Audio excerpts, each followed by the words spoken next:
இன்றைக்கு பொள்ளாச்சியில் நடைபெற்ற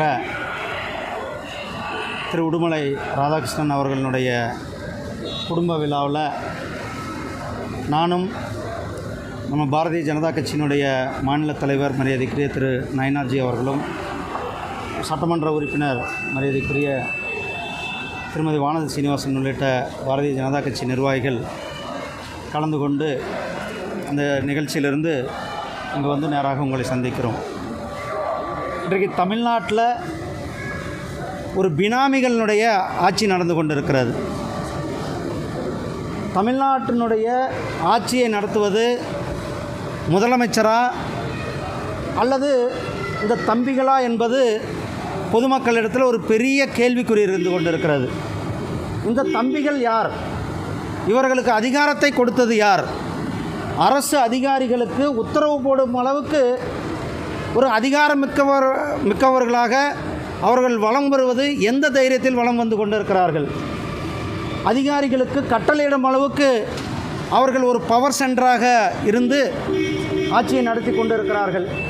இது தமிழ்நாட்டில் மக்களால் தேர்ந்தெடுக்கப்பட்ட ஒரு அரசாங்கம் இருக்கிறதா என்பதை மறந்துவிட்டு இந்த தம்பிகள் இன்றைக்கு தமிழகத்தை சுரண்டி கொண்டிருக்கிறார்கள். தமிழ்நாட்டினுடைய வளர்ச்சிக்கு பயன்படுத்த வேண்டிய நிதிகளை எல்லாம் ஊழல் செய்து அந்த நிதியெல்லாம் தங்களுடைய சொந்த லாபத்திற்காக பயன்படுத்துகின்ற இந்த தம்பிகள் மேலே அல்லது இந்த தம்பிகளுக்கும் திராவிட முன்னேற்றக் கழகத்தினுடைய குடும்பத்தினருக்கும் என்ன உறவு? அவர்களை இயக்குவது யார்? அவர்களுக்கு என்ன தொடர்பு? அல்லது தொடர்புலாம் இந்நேரம் சொல்லியிருக்கணும்ல. முதலமைச்சர் அவர்கள் வெளியில் வந்த பிறகு இந்த தம்பிகள் ரித்தீஷ் யாருன்னு எங்களுக்கு தெரியாது, ஆகாஷ் பாஸ்கர் யாருன்னு எங்களுக்கு தெரியாது, விபின் ஜுஜு யாருன்னு எங்களுக்கு தெரியாது, இப்படி இன்னும் பல தம்பி, கிட்டத்தட்ட 15 தம்பிகள் சொல்கிறாங்க. இதில் ஏதோ கார்த்திக்னு 3 கார்த்திக் இருக்குதாக சொல்கிறாங்க.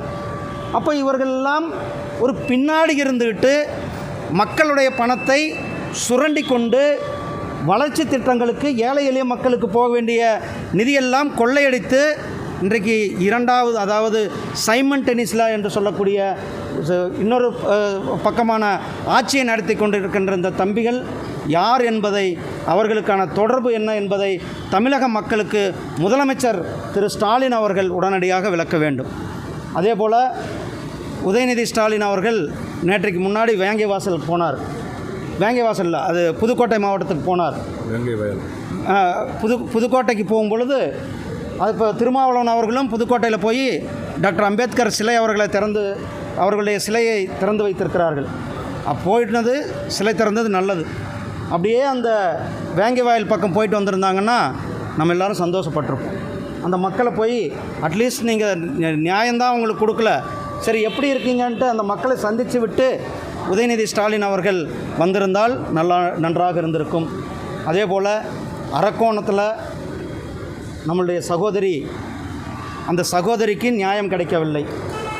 எப்படி பொள்ளாச்சி வழக்கில் இந்த குற்றவாளிகள் கைது செய்யப்பட்டு அந்த வழக்கு சிபிஐ இடத்தில் ஒப்படைக்கப்பட்டு அவர்களுக்கு உடனடியாக தண்டனை பெற்று தரப்பட்டிருக்கிறது. அதே போல் இந்த அரக்கோணம் வழக்கிலையும் சிபிஐ இடத்துல கொடுக்க வேண்டும். இந்த அரக்கோணம் வழக்கில் பின்னணியில் இருக்கிற சார்கள் யார்? தமிழ்நாட்டில் எப்படி ஒன்று சார்கள் ஒரு பக்கம் சீரழித்து கொண்டு இருக்கிறார்கள் சகோதரிகளை, இன்னொரு பக்கம் தம்பிகள் மக்களுடைய பணத்தை சுரண்டி கொண்டு இருக்கிறார்கள். இப்படி தான் இன்றைக்கு சார்களுடைய ஆட்சியும் தம்பிகளுடைய ஆட்சியும் நடந்து கொண்டிருக்கிறது. தமிழ்நாட்டில் ஒரு வெட்கப்பட வேண்டிய ஆட்சி திராவிட முன்னேற்ற கழகத்தில் ஆட்சியானது நடந்து கொண்டிருக்கிறது. சகோதரர்களே, 4 வருஷமாக டெல்லி பக்கமே போகாதவர் நேற்றைக்கு டெல்லி போயிருக்கிறாரு, வரவேற்கத்தக்கது. இதை 4 வருஷத்துக்கு முன்னாடியே போயிருந்தா நீ தமிழ்நாட்டினுடைய வளர்ச்சிக்கு தேவையான நிதிகளை பெற்று தமிழ்நாட்டினுடைய தேவைக்கான திட்டங்களை பெற்றிருந்தா இன்னும் தமிழ்நாடு வேகமாக முன்னேறி இருக்கும். இப்போ போய் கடைசி நேரத்தில், ஆட்சி முடிகிற நேரத்தில் நாங்கள் அவர் அரசியலுக்காக அங்கே போயிருக்கிறதாக தான் மக்கள் பார்த்து கொண்டு இருக்கிறார்கள். இதை 4 வருடமாக சின்னதுக்கெல்லாம் கூட நாங்கள் எல்லாருமே உங்களுக்கு தெரியும், சின்ன விஷயத்தை கூட அது அரசியலாக ஆக்கினார்கள். கடந்த 4 ஆண்டுகளாக தமிழ்நாட்டினுடைய வளர்ச்சியை பற்றியோ தமிழ்நாட்டினுடைய மேம்பாடு பற்றியோ கொஞ்சம் கூட அக்கறை இல்லாத ஒரு அரசாங்கம் தான் இங்கே நடந்தது. ஒரு சின்ன உதாரணம், ஃபாக்ஸ்கான் நிறுவனம் வந்து இங்கே வர வேண்டிய நிறுவனம். ஆனால் அந்த நிறுவனம் இங்கே வராமல் இப்போ உத்தரப்பிரதேசத்துக்கு போயிருக்கிறது.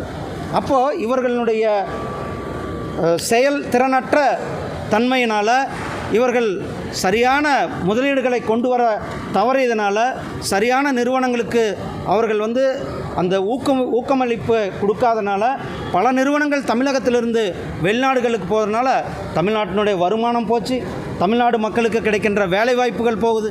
இந்த அரசாங்கம் தமிழகத்தினுடைய வளர்ச்சியை பின்னோக்கி சென்று கொண்டு போய் சேர்த்திருக்கிறார்கள் என்பது தான் நான் இன்றைக்கு உங்களிடத்தில் சொல்ல வேண்டியது.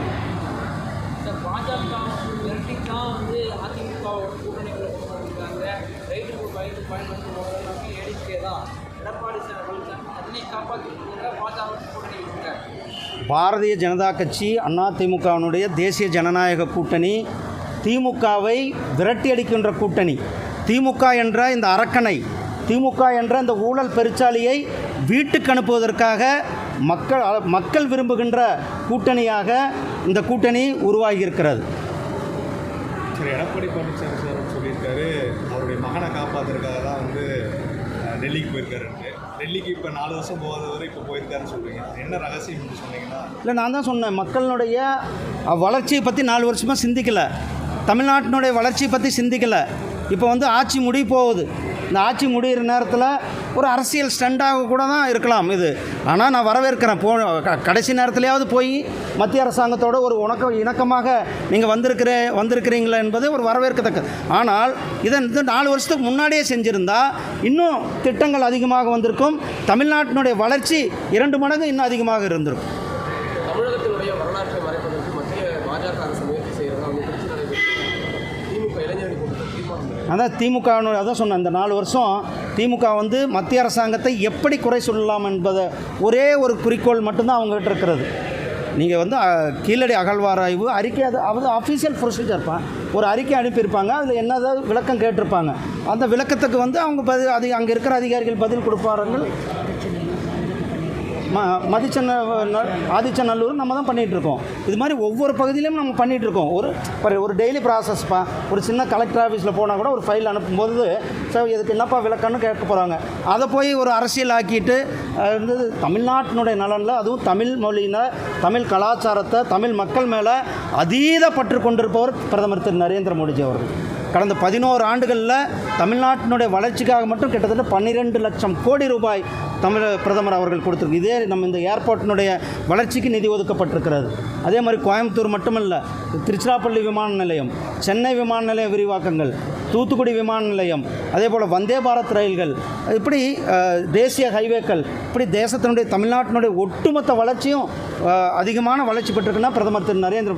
அது மட்டுமல்ல, தமிழ் வளர்ச்சிக்கு திருக்குறளை கிட்டத்தட்ட 35 மொழிகளில், வெளிநாட்டு மொழிகளும் சேர்த்து 35 மொழிகளில் மொழிபெயர்த்து திருக்குறளை உலகம் முழுவதும் கொண்டு போய் சேர்த்துருக்கிறது பிரதமர் நரேந்திர மோடிஜி அவர்கள். அதே போல் திருவள்ளுவருக்கு உலகத்தில், நம்ம நாட்டில் இல்லை, வெளிநாடுகளில் கலாச்சார மையங்கள் அமைக்கப்படும் என்று சொன்னதோடு மட்டுமில்லாமல் உடனடியாக கலாச்சார மையங்களை நாம் அமைத்து கொண்டிருக்கின்றோம்.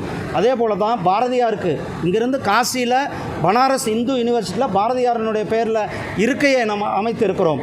காசி தமிழ் சங்கமம் நடத்தியிருக்கிறோம். இப்படி தமிழுக்கு, தமிழ் கலாச்சாரத்திற்கு அதிகமாக பெருமை சேர்ப்பது நம்ம ஜல்லிக்கட்டுக்கு தடையை நீக்கி ஜல்லிக்கட்டை கொண்டு வந்தது யார்? பிரதமர் திரு நரேந்திர மோடிஜி அவர்கள் தான்.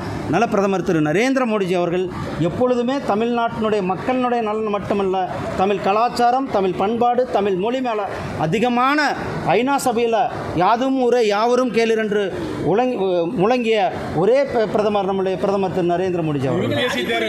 பெரியாருடைய பேருக்கு பின்னாடி சாதி சேர்ந்திருக்காங்க.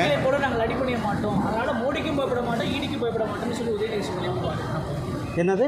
எங்களை அடிப்பணிய வைத்தார்கள். நாங்கள் அடிப்பணியில் மற்ற கட்சிகளை போல நாங்கள் அடிப்பணியில். அதனால் நாங்கள் மோடிக்கும் பயப்பட மாட்டோம். தம்பி, நாங்கள் யாரையும் அடிப்பணிக்க வைக்க வேண்டிய அவசியம் இல்லை, நாங்கள் யாரையும் மிரட்ட வேண்டிய அவசியம் இல்லை. பாரதிய ஜனதா கட்சி இந்தியா உலகத்திலேயே மிகப்பெரிய ஒரு கட்சி, உலகத்திலே அதிக உறுப்பினர்களை கொண்டிருக்கிற கட்சி பாரதிய ஜனதா கட்சி தான்.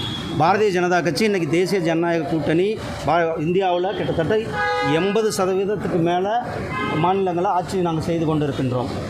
மூன்றாவது முறையாக வரலாற்று சிறப்புமிக்க ஆட்சியை நடத்தி கொண்டிருக்கின்றார் நம்முடைய பிரதமர் திரு நரேந்திர மோடி. அதனால் நாங்கள் யாரையும் மிரட்ட வேண்டிய அவசியம் இல்லை, எந்த அவசியம் கிடையாது. யூபிஎஸ்சி தேர்வில் வந்து முதல்வர் வந்து பேரணி நடத்தின பிறகு அது பெரிய அளவு பேசப்பட்டுச்சு. அதை பின்பற்றி தான் இந்த பாஜக ஒவ்வொரு முறை தம்பி இதெல்லாம் ஒரு கேள்வியப்பா. நாங்கள் வந்து ஆப்ரேஷன் சிந்தூர் ஒவ்வொரு இந்தியனுக்கும், இந்திய இராணுவத்திற்கும், பிரதமர் திரு நரேந்திர மோடிஜி அவர்களுக்கும் கிடைத்த மாபெரும் வெற்றி. நன்றி. யூபிஎஸ்சி தேர்வில் வந்து பெரியார் பேருக்கு முன்னாடி சாதி சேர்த்துருக்காங்க, அதை எப்படி பார்க்குறீங்க?